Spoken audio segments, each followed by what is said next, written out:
Hello दोस्तों, आप लोग कैसे हैं। हमारी आज की कहानी का नाम है अनपढ़।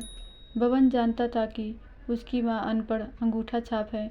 वह जो भी समझा देता है उसी को सही मान लेती हैं। माँ की बस एक ही मनोकामना थी कि वह अनपढ़ न रहें। बबन ने माँ की इस मनोकामना को पूरी करने की जी जान से कोशिश भी की। आज बबन पढ़ लिख कर बाकायदा एक सफल डॉक्टर बन गया था। पिता तो बचपन में ही काल के मुख में चले गए थे। अंततः माँ ही उसकी सब कुछ थी। अब उसके रिश्ते की बातें भी होने लगी, लेकिन माँ की सहमति से उसने अपनी पसंद की लड़की से शादी की। सब ठीक ठाक चल रहा था, पर कभी कभी उसकी पत्नी उसकी माँ के अनपढ़ होने पर ताने कस देती या उपहास कर देती तो वह ऐंठ कर रह जाता। बबन की माँ भी उसके तकलीफ़ों को समझती थी, पर इतनी उम्र में पढ़ाई भी क्या करती। एक दिन वह मंदिर गई थी, तभी वहाँ बुजुर्गों को पढ़ाने के लिए एक लड़की आई और प्रतिदिन 1 घंटा पढ़ाने का वायदा लेकर चली गई। अब बबन की माँ रोज़ मंदिर आकर पढ़ने लगी। बबन की 7 साल की बिटिया से वह अंग्रेजी भी सीखती। धीरे धीरे अपने लगन और मेहनत से वह धड़ल्ले से हिंदी और अंग्रेजी पढ़ने लगी।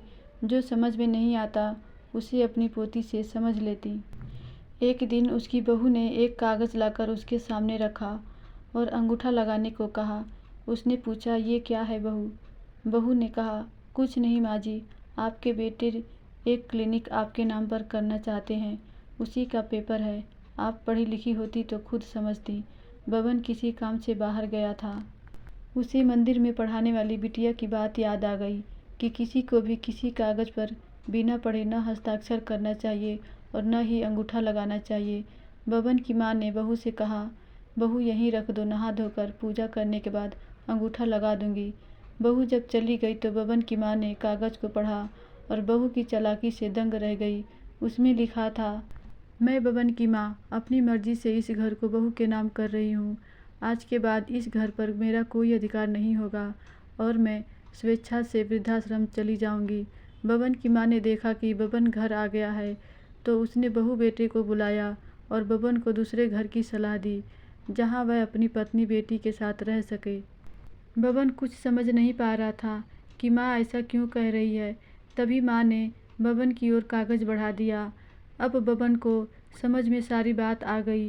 वह पत्नी पर गुस्सा होने लगा। बबन की पत्नी सोच में थी कि उसका भेद खुला कैसे। तभी बबन की माँ ने कहा, बहू मैं इसी घर को वृद्धाश्रम पाठशाला में तब्दील कर दूंगी, जहाँ पढ़ लिख कर वृद्ध अपने हक को समझेंगे।